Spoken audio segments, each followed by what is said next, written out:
Is Night in Music now just hours away. There will be an all-star lineup of performances from Post Malone to Janelle Monáe. You'll definitely need some snacks, of course, for your viewing party. Brandon Fay from Pasta by Hudson joins us this morning with some fabulous ideas. Yes, what's going on, everybody? Grammys. I know, yes. And these are such great snacks because they're all like finger foods. Yeah, they're all finger foods. By the way, sadly, I'm not nominated again this year.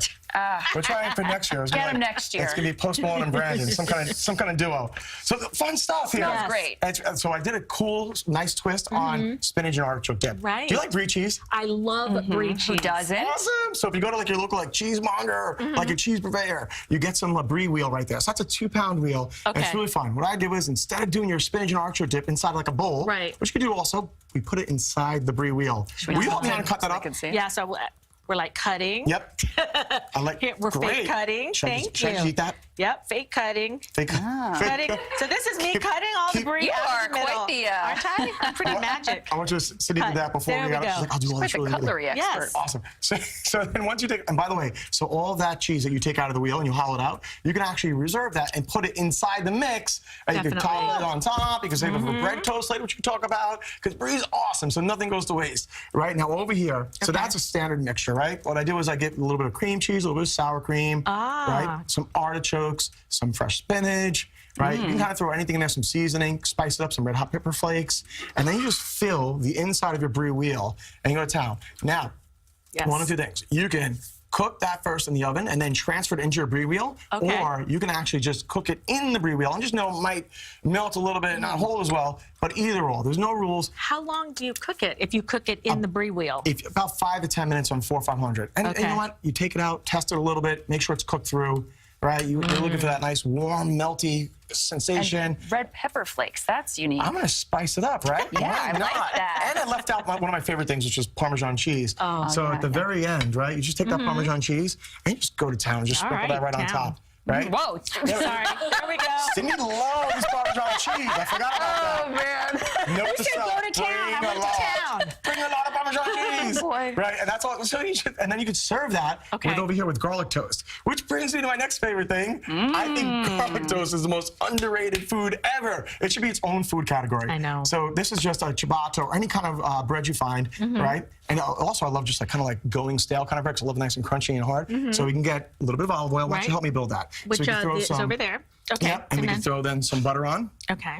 That's fresh. She washed her hands, we swear. Yes. Yes, she did. Okay, here we go with the butter. I hate to do this to you. There's fresh garlic right there. Yeah. Oh, that's going to be... So you're going to put that on, and then just make sure you wash your hands afterwards. I will. And then you know I love my herbs, so I chopped up some parsley right there. Okay. Right? You throw that on, and this is molten salt. I love molten salt. Yes. It's like crystallized. It's really, really fresh and clean and very strong.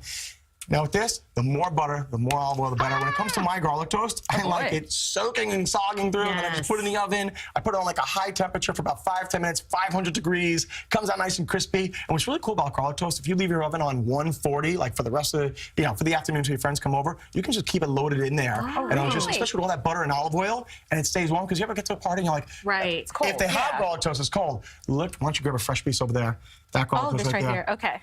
And then, that's just right. That's like heaven. I'm so yes. Of course I do. Starving. I'm just gonna. So that's your garlic toast. And what's great about that, versatile. You could use it with the artichoke dip. You could use it just as plain, And then I get those aluminum paper bags, right, which you could just put them in. And so when your friends walk into the party, right, this is kind of cool. They walk in, hand them a glass of wine or Prosecco. This way they don't get their hands dirty. You're like, would you like this? That is so legit. Right? Yeah. And you can find these like kind of any party store or any grocery store. These are awesome. And that brings us to our next thing, which is shrimp po' boys. Go. Good little southern up in here with the Grammys tonight. Does that mean I have to put this down? Yeah, I'll take it. Yep. So shrimp po' boys.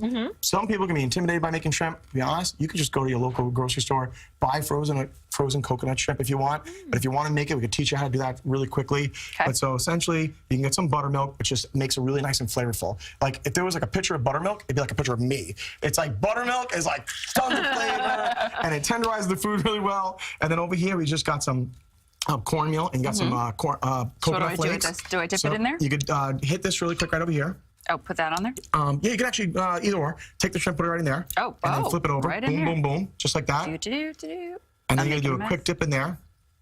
right? And then why don't you just drop it in there for me, and I'll help you out. And then you just go like this, and then you just make sure you like, and it's gonna look like what this is right over this in here? So this is just simply cornmeal, right? Okay. And coconut flakes that I kind of like chopped up and shredded. Like put them in the store shredded, and I just chopped them up even more. Put them in here, and then I also added some like seasoning. I added some like you could use any kind of like seafood, southern spice, something blackened to make it give that extra nice and flavor. And then you could do two things. You can either fry it, Look, which snuck in. I did. Shrimp's my favorite thing. let me get you a big piece of garlic toast. Brandon, you Right in that bowl of shrimp. Let's be real. What's going on? How you doing? Good. And then you got your sandwich over here. So you build it. You do a little spicy sauce. You do a little bit of coleslaw, a little bit of pickles. I mean, there's no rules. Just start building your sandwich, making it good. You got your shrimp. And by the way, you could bake it or fry it super easy. And then you manja. Yeah, I was trying to get in here to All right, block the Vanessa's shot.